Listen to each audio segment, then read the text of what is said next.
हमारे मन में गंदे विचार क्यों आते हैं? हम नहीं चाहते पर फिर भी हमारे मन में गंदे विचार आते रहते हैं। लेकिन क्यों? मन ही हमारा सबसे बड़ा दोस्त और मन ही हमारा सबसे बड़ा शत्रु है। जब हम अपने मन के हिसाब से चलते हैं तो मन हमें भटका देता है, और जब हम मन को संतुलित कर लेते हैं तो हम अपनी जिंदगी में सब कुछ पा लेते हैं। हम अपने मन में आने वाले गंदे विचारों को रोकने की कोशिश करते हैं, पर जितना हम रोकते हैं उतने ये विचार हमारे अंदर प्रवेश करते जाते हैं। आप जिस चीज से जितना दूर भागोगे उतनी ही वह चीज आपके पास आएगी। इसीलिए उस चीज से भागो मत, बल्कि उस पर संतुलन कायम रखो। एक बार एक युवक गौतम बुद्ध के पास आया और गौतम बुद्ध से बोला, हे बुद्ध, मेरे मन में इतने गंदे विचार क्यों आते हैं? मैं नहीं चाहता कि मेरे मन में गंदे विचार आएं, पर मेरे मन में हमेशा काम वासना के विचार चलते रहते हैं और मैं इनके बारे में सोच सोच कर बहुत परेशान हूँ। मेरी ऊर्जा और समय ये सब सोचने में ही नष्ट हो जाते हैं, और ये सब विचारों की वजह से मैं कभी कभी शांत नहीं रह पाता और मैं हमेशा ही स्त्रियों को देखकर मोहित हो जाता हूँ, अपने आप को रोक ही नहीं पाता। बुद्ध मुस्कुराए और उन्होंने उस युवक से पूछा, क्या तुम्हें पता है कि यह काम वासना होती क्या है? फिर लड़के ने उत्तर दिया और कहा, बुद्ध, मुझे तो नहीं पता कि काम वासना होती क्या है, परंतु हाँ, ये जो भी है बहुत बुरी चीज है।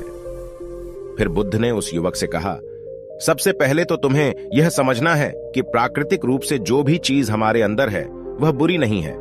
हमारे जीवन में उसकी कुछ न कुछ जरूरत होती है।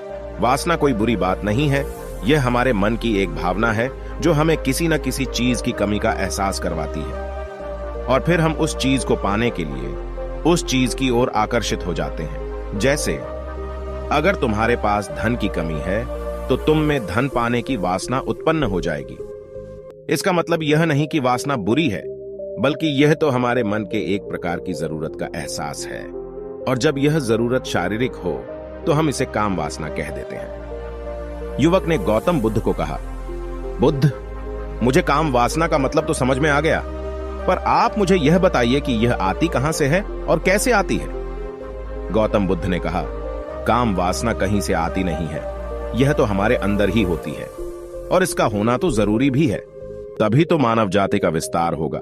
युवक ने कहा, जब यह हमारे अंदर ही है और जरूरी भी है तो फिर लोग इसे गलत क्यों बताते हैं? बुद्ध ने कहा, यही समस्या है। लोगों ने काम वासना को गलत तरीके से सोच लिया है, इसे छिपाने की और दबाने की कोशिश करते हैं। काम वासना गलत नहीं है, बल्कि काम वासना का गलत तरीके से प्रयोग करना गलत बात है। लोग जिसे पसंद करते हैं उसी के लिए जीने लग जाते हैं और उसके बारे में हमेशा सोचते रहते हैं, पर यह सब गलत है। बुद्ध ने युवक से कहा, क्या तुम्हें पता है कि जानवरों में भी काम वासना होती है? युवक ने उत्तर दिया, हाँ बुद्ध, जानवरों में भी काम वासना होती है, क्योंकि जानवर भी तो आखिर अपनी पीढ़ी को आगे बढ़ाएंगे। बुद्ध ने कहा, तो फिर हम जानवरों की काम वासना को क्यों गलत नहीं कहते? युवक ने कहा, मुझे नहीं पता महात्मा, आप ही मुझे बताइए। गौतम बुद्ध ने कहा, जानवर अपनी काम वासना का प्रयोग आनंद प्राप्ति के लिए नहीं करते, वह तो सिर्फ संतान उत्पन्न करने के लिए काम वासना का उपयोग करते हैं। जानवरों को प्रकृति ने इतनी समझ नहीं दी कि वह काम वासना को अपने सुख का आधार बना सके, जबकि मनुष्य अपनी समझ के बलबूते पर प्रकृति में पाई जाने वाली प्रत्येक वस्तु को अपने सुख के लिए अपने प्रयोग करता है। हम इंसानों ने ही काम वासना को अपने सुख का साधन बना लिया है, जबकि प्रकृति ने तो हमें अपने वंश को आगे बढ़ाने के लिए दिया था, लेकिन इंसानों ने इसे अपने जीवन का परम लक्ष्य बना रखा है, और इस तरह से काम वासना का बेलगाम हो जाना गलत है। युवक ने बुद्ध से पूछा, महात्मा जी, ये काम वासना हम पर हावी क्यों होती है? क्यों यह बेलगाम हो जाती है? तब गौतम बुद्ध ने कहा, सुनो, अब जो मैं तुम्हें बताऊंगा उसे तुम ध्यानपूर्वक सुनना। काम वासना का सारा खेल तुम्हें समझ आ जाएगा, तुम्हें तुम्हारे सारे सवालों का जवाब मिल जाएगा, बस तुम्हें ध्यान से सुनकर समझना है। फिर गौतम बुद्ध युवक को बताना शुरू करते हैं। एक बार की बात है, एक आश्रम में गुरु और उनके शिष्य रहते थे। शिष्य रोजाना आश्रम के बाहर स्थित गांव में दीक्षा लेने के लिए जाते थे। शिष्य जो गांव में भिक्षा लेने जाता था, उस रास्ते में एक नदी पड़ती थी जिससे वह रोज भिक्षा लेने जाता था। एक दिन उसने देखा कि एक लड़का पेड़ के पीछे छिपा है। उसने लड़के के पास जाकर पूछा, भाई, तुम इस पेड़ के पीछे छिपकर क्या देख रहे हो? लड़के ने कहा, अरे तुझे नहीं दिख रहा क्या कि मैं क्या देख रहा हूं? तब शिष्य ने नदी की तरफ देखा तो वहां पर कुछ लड़कियां पानी भर रही थी। लड़कियां 14-15 साल की होंगी। तब शिष्य ने लड़के से कहा, अरे भाई, वहां पर तो लड़कियां पानी भर रही हैं, इसमें छिपकर देखने वाली क्या बात है? तब वो लड़का शिष्य की तरफ देखकर उससे कहता है, अरे पागल, तुम्हें दिखाई नहीं दे रहा क्या कि मैं क्या कर रहा हूं? वह परियां कैसे नदी से पानी निकाल रही है। जरा उनकी अदाओं को देखो, उनके कोमल शरीर को देखो, उनकी पतली कमर मटके को उठाते समय कैसे बल खाती है, और उनके बाल उनकी कमर पर कैसे लहरा रहे हैं, मानो सुंदरता बिखरी पड़ी हो। शिष्य फिर नदी की तरफ देखता है और इस बार वह देखता ही चला गया। अभी तक तो उसे कुछ भी नजर नहीं आ रहा था और वह बिल्कुल निर्भय था।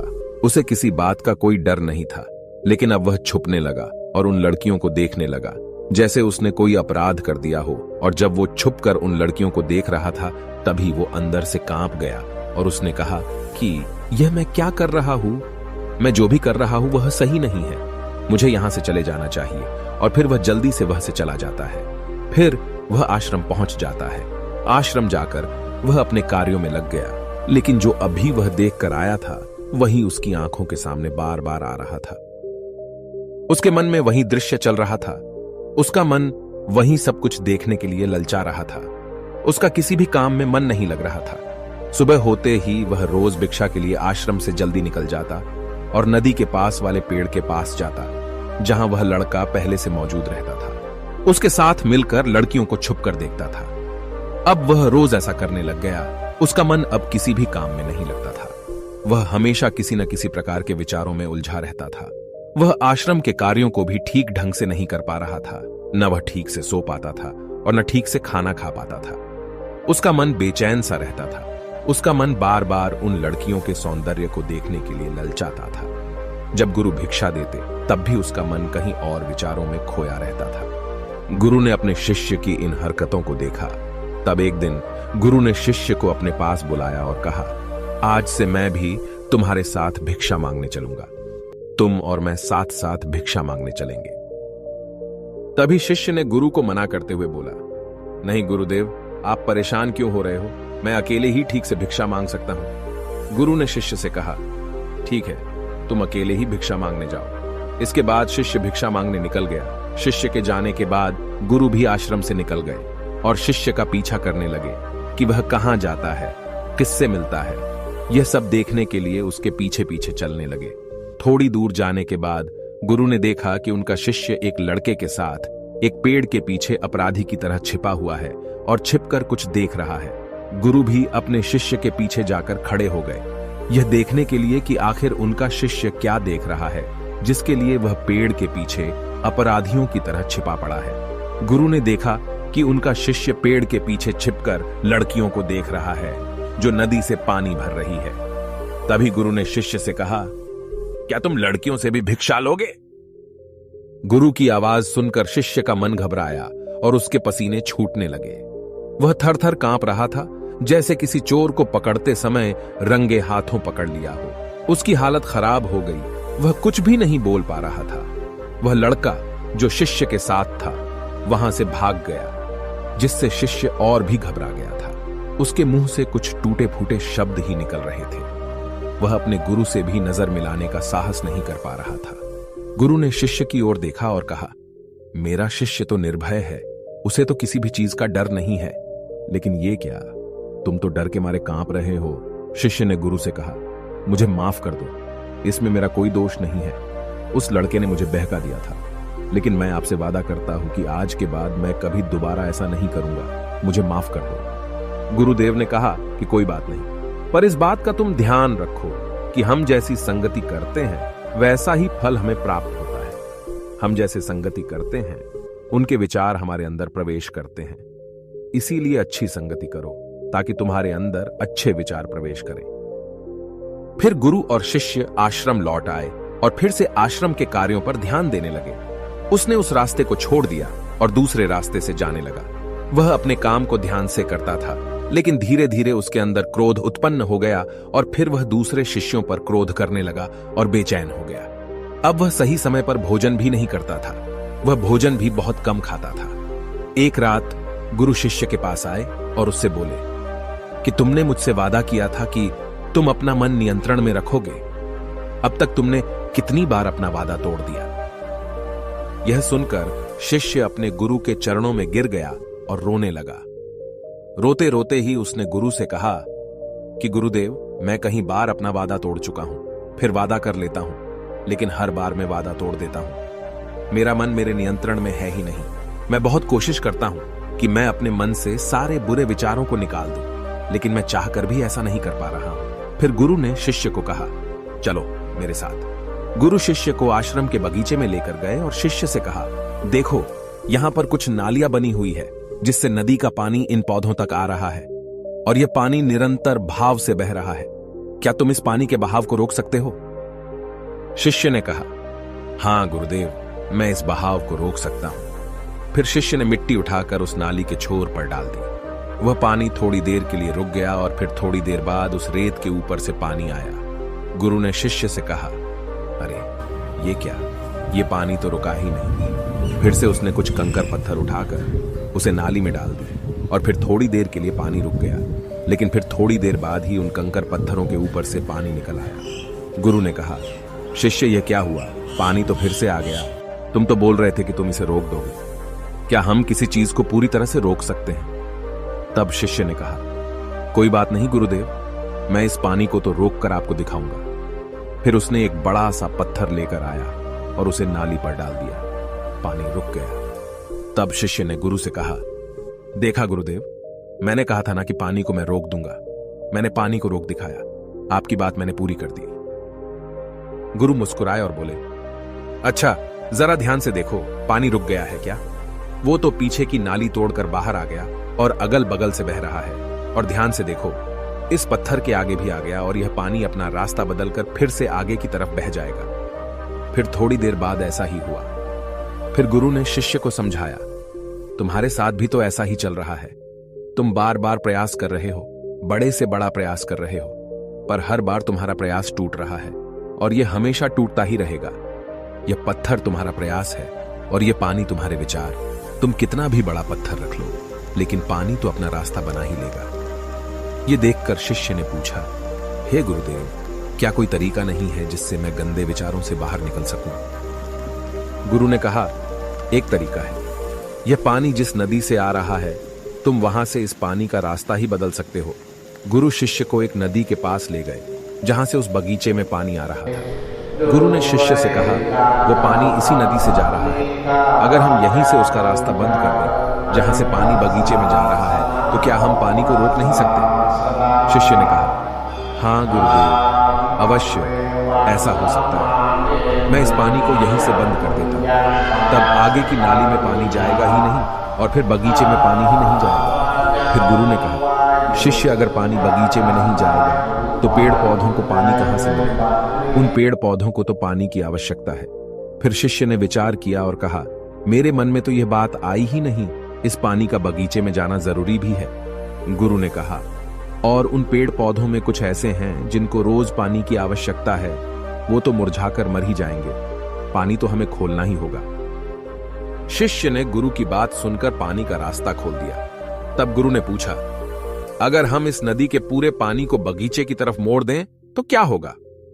शिष्य ने उत्तर दिया, गुरुदेव, वहां पर जितने भी पेड़ पौधे हैं वो सब गलकर नष्ट हो जाएंगे और वहां पर कुछ नहीं बचेगा। गुरु मुस्कुराए और बोले, तुम इस बात को समझो, हमें किसी भी चीज को रोकना नहीं है, बस हमेशा संतुलन बनाए रखना है। कम पानी से भी पौधे नष्ट होते हैं और ज्यादा पानी से भी पौधे नष्ट होते हैं। हमारा जीवन संतुलन से ही चलता है। गुरु ने शिष्य से कहा, अगर मैं तुम्हें कुछ कहूं कि तुम आम के बारे में मत सोचो, तो तुम्हारे मन में सबसे पहले किसका चित्र आएगा? शिष्य ने बोला, गुरुदेव, मेरे मन में तो पहला चित्र आम का ही आएगा। गुरु ने कहा, जब हम गंदे विचारों को जबरदस्ती रोकने का प्रयास करते हैं तो वे और भी मजबूती से हमारे अंदर प्रवेश करते हैं। इसीलिए हमें उन्हें कभी भी दबाने की कोशिश नहीं करनी चाहिए। फिर गुरु ने शिष्य को कहा, हमारे गंदे विचार बुरे लोगों की संगति करने की वजह से भी आते हैं। कभी कभी कामुकता हमारे अंदर होती नहीं है, लेकिन कुछ अश्लील लोगों के साथ रहने की वजह से ये हमारे अंदर हावी हो जाती है। फिर शिष्य ने कहा, गुरुदेव, आप सही कह रहे हैं, मैं अपने मार्ग से भटक गया था। फिर वह शिष्य उस रात बहुत ही चैन की नींद सोया। सुबह अपने कार्यों को पूरे मन से किया और फिर सुबह वह भिक्षा लेने के लिए उसी रास्ते से गया जहां वह लड़का आज भी पेड़ के पीछे छुपकर उन लड़कियों को देख रहा था। वह शिष्य उसे नदी पर गया जहां वह लड़कियां पानी भर रही थीं। उसने उन लड़कियों से पानी मांगा और उन लड़कियों में से एक लड़की ने उसे पानी पिलाया और उसे शिष्य के चरण छुए। शिष्य ने उसे आशीर्वाद दिया कि तुम्हारा कल्याण हो, जिससे कि मानसिकता सकारात्मक ऊर्जा से भर जाए। उसके चेहरे पर मुस्कान आ गई थी, जैसे कि उसे कुछ खोया हुआ वापस मिल गया हो। वह वापस अपने रास्ते से जाने लगा। तभी पीछे से वह लड़का आ गया जो पेड़ के पीछे छुपा हुआ था। वह शिष्य के पास आया और बोला, क्या बात है, आज तो तुमने नजदीक से दर्शन कर लिए, तुम तो मुझसे भी आगे निकले। तब शिष्य ने कहा, हम हमेशा दूसरों के दर्शन करने में ही व्यस्त रहते हैं, अपने दर्शन कर ही नहीं पाते। तुम कब तक इस पेड़ के पीछे छुपाते रहोगे? किसी को पसंद कर लो, उसे बोल दो। अगर वो भी तुम्हें पसंद करती है तो शादी कर लो और उससे पहले तुम कुछ बन जाओ। अपने आप को पहचान लो, ऐसे अपना समय बर्बाद मत करो। फिर वह लड़का रोज उस शिष्य से मिलने लगा और उसने लड़के को नदी पर न जाने के लिए प्रेरित किया। और फिर वह लड़का अपने जीवन में कुछ बनने के लिए संघर्ष करने लगा। तो तुमने देखा कि संगति का असर क्या होता है। अपनी संगति बदलो, अपने विचार बदलो। गुरु ने शिष्य से पूछा, क्या तुम्हें अपने सभी सवालों का उत्तर मिल गया? तब शिष्य ने कहा, हाँ महात्मा जी, आपका धन्यवाद। तब गुरु ने शिष्य से कहा कि जब तुम्हारे मन में गंदे विचार आए तब तुम अपने आप को दोषी मत मानो। यह शरीर है और यह सब इसने हजारों वर्षों से सीखा है। एक केवल तुम्हारे सोच लेने से या शपथ लेने से यह टूटने वाला है नहीं, लेकिन तुम्हारे पास वो शक्ति है, वो ऊर्जा है जिसका तुम्हें संतुलन उपयोग करना है। तुम एक जीवित ऊर्जा हो जो कुछ भी अनुभव करने के लिए स्वतंत्र है। इसीलिए तुम अपने आप को पहचानो। इस कहानी से हमें यह सीख मिलती है कि हमारे विचारों का महत्व कितना अधिक होता है। हमारे विचार ही हमारे भविष्य की दिशा को निर्धारित करते हैं। हमें सकारात्मक विचारों को अपने मन में पूरी शक्ति के साथ अपनाना चाहिए ताकि हम सही दिशा में आगे बढ़ सकें।